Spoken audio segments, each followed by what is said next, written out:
Kota es.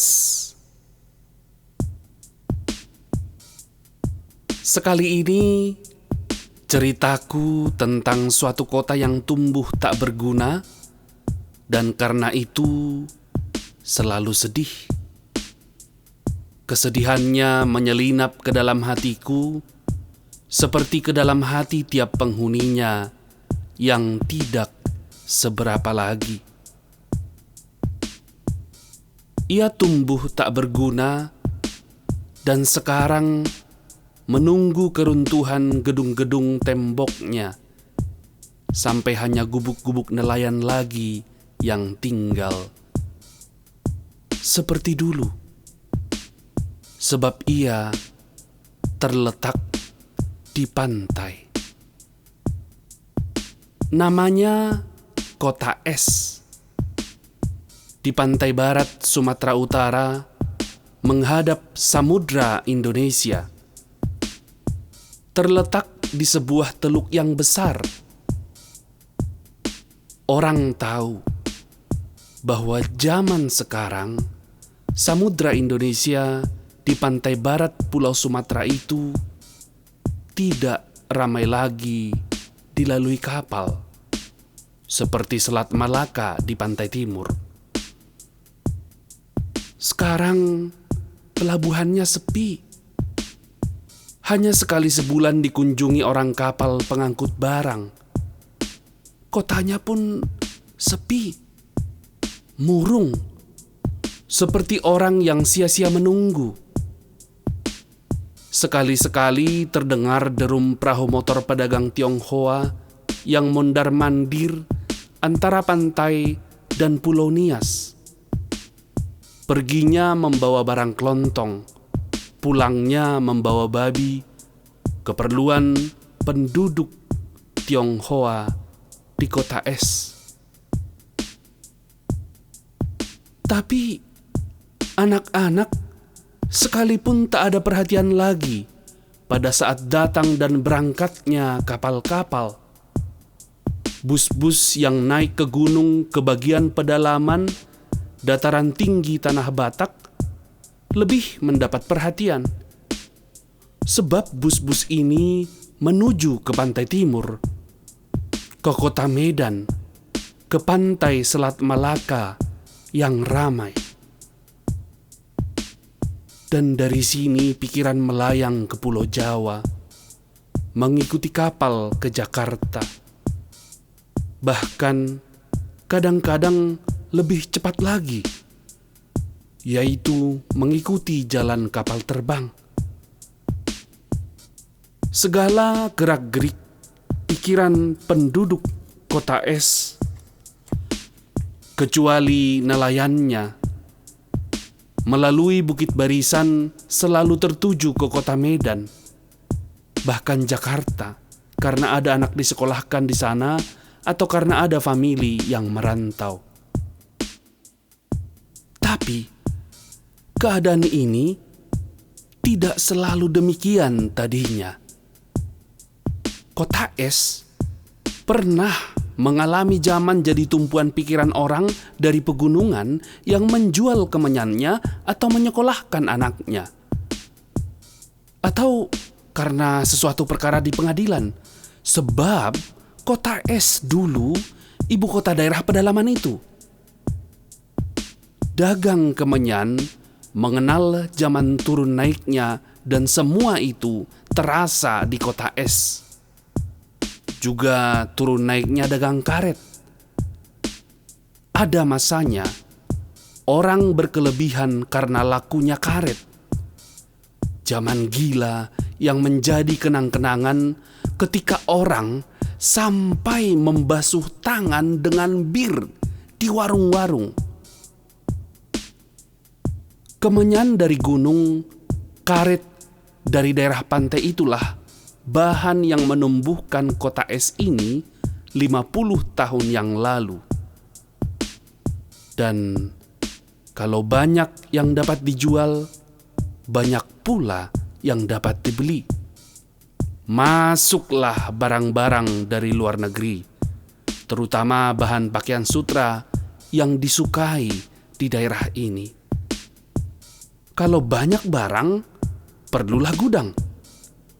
Gudang terbesar didirikan dekat dengan pelabuhan, tempat menumpuk karet dan kemenyan dan barang dari luar negeri.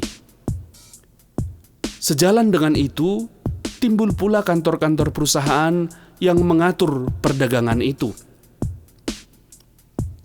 Gitzel dan Schumacher, Geoffrey Henneman, Lim Hong Lap, dan nama-nama serupa itu.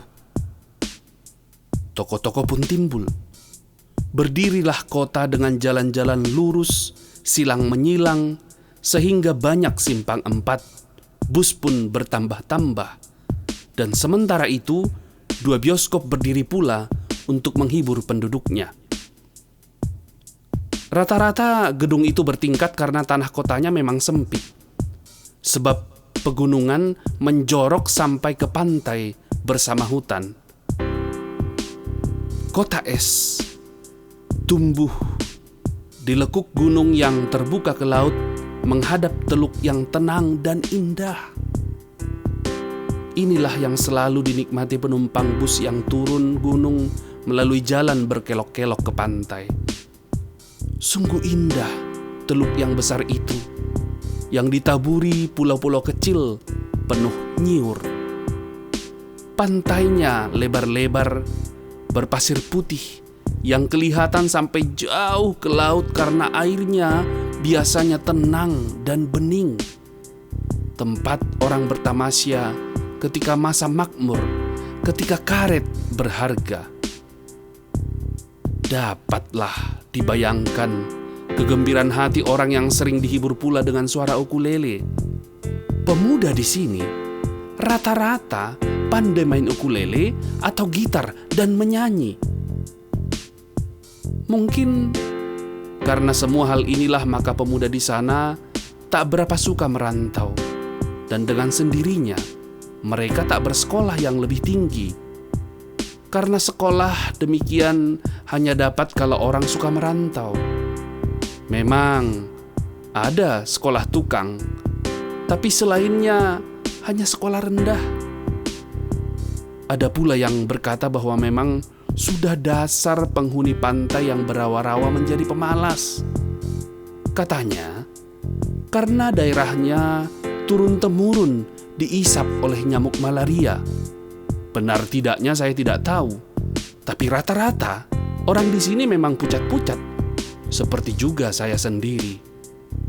Yang berkulit kuning langsat menjadi pucat lesi, seperti pepaya yang terlalu cepat dipetik. Yang berkulit hitam menjadi pasi, tapi orangnya lalu halus-halus kelihatannya.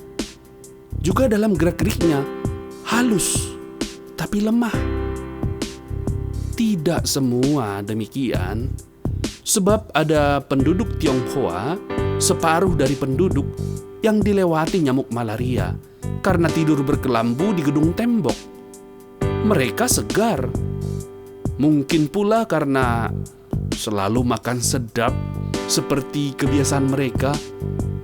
Penduduk yang separuh lagi, yaitu penduduk Indonesia, sebenarnya campuran dari puak-puak yang hidup sepanjang pantai dan dari pegunungan. Campuran orang Aceh, Nias, Minangkabau, dan Batak.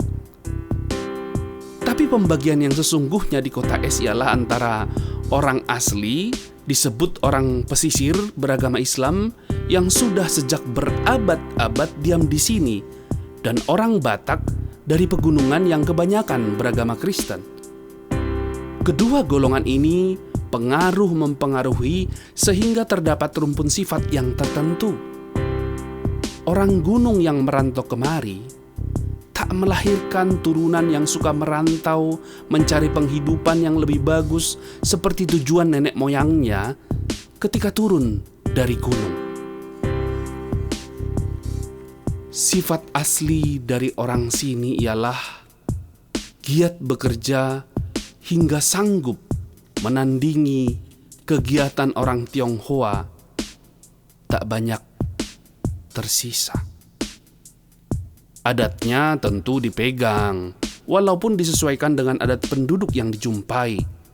agamanya tetap, dan mereka mempunyai gereja, dan mereka hidup berumpun di bagian yang dipisah pusat kota dari laut. Jalan di kaki gunung sepanjang jalan menuju pedalaman dan sepanjang sungai yang membelah lembah tempat kota itu. Tapi kebiasaan-kebiasaan mereka yang paling kentara buat orang luar adalah kesukaan minum tuak dan makan daging babi di warung-warung sambil main catur dan menyanyi bersama-sama lagu-lagu gereja yang hikmat tapi dinyanyikan dengan kegembiraan tuak. Demikianlah, setiap sore di bagian atas kota es terdapat kehidupan yang ramai dan ada saja yang mabuk. Lagu yang paling disukai ialah lagu-lagu pengantar orang mati di kubur. Dan bayangkanlah, suasana sore hari sehabis kerja, menjelang matahari tenggelam, kalau cahaya keemasan meliputi puncak Nyiur, kemudian lereng gunung. Terlebih sendulah lagu-lagu itu pada masa makmur sudah lewat, sesudah pedalaman berpaling ke pantai timur lagi. Dan kini orang pedalaman mengangkut kemenyannya ke Medan. Lalu gudang-gudang kosonglah. Begitu pula toko-toko Tionghoa dengan lemari kaca yang tidak berisi apa-apa lagi. Hotel-hotel tidak lagi disinggahi orang dan hanya didiami oleh si pemilik yang saban hari menghadapi ruangan-ruangan yang sepi, yang tercermin pula di cermin-cermin besar sepanjang dinding. Percumalah juga daun meja yang dibuat dari pualam putih yang berat-berat. Dan tidak pula lagi terdengar suara bola biliar di atas meja hijau yang kini ditutupi dengan tenda. Banyak suara yang lenyap, dan kalau sedang berjalan di beberapa bekas toko-toko besar, serasa kita berada di gua besar yang nyaring menangkap suara karena sepinya. Hingga suara burung gereja bergema selalu, dan juga suara gelombang yang memukul pantai. Pada sore hari, tentu masih ada nelayan yang memasang layar perahunya berlayar menuju matahari terbenam, bersenandung sedih-sedih, lebih sedih dari lagu-lagu gereja di warung-warung tuak di bagian atas kota. Senandung nelayan itu sudah mengenal kesabaran, berjiwa kearifan penderitaan turun-temurun. Bertangkuplah kedua jenis kesenduan kota yang tumbuh tak berguna ini, sedih seperti pengantin dengan hati dan harap yang terlalu lapang, kemudian ditinggalkan sebelum melihat harapannya tercipta. Banyak penduduknya telah pergi, penduduk yang memang bukan penduduk asli, terutama kaum pegawai perusahaan dagang yang besar dan pegawai-pegawai pemerintahan yang tidak banyak lagi diperlukan, sebab juga kehormatannya sebagai ibu kota daerah pun telah dicopot. Pedalaman tidak memerlukan dan tidak mengakuinya lagi. Dengan sendirinya, pedagang-pedagang orang Tionghoa pun pergi. Banyaklah gedung yang kosong. Satu dari kedua bioskop ditutup, sekarang jadi sarang tikus dan hawa busuk. Seperti juga bekas gudang-gudang besar yang menjadi tempat bersembunyi bagi orang dan anjing yang sedang buang air, sarang laba-laba dan burung layang-layang. Tidak lama lagi, tentu penduduk asli yang setia hanya akan bergaul sesama mereka saja dalam kesepian, Perpaduan irama pukulan gelombang laut yang bergema dalam angin gunung yang meniup perahu nelayan ke tengah lautan menuju matahari merah keemasan di hari-hari senja. Di waktu itu nanti, warung-warung tuak di bagian atas kota pun akan menjadi sepi.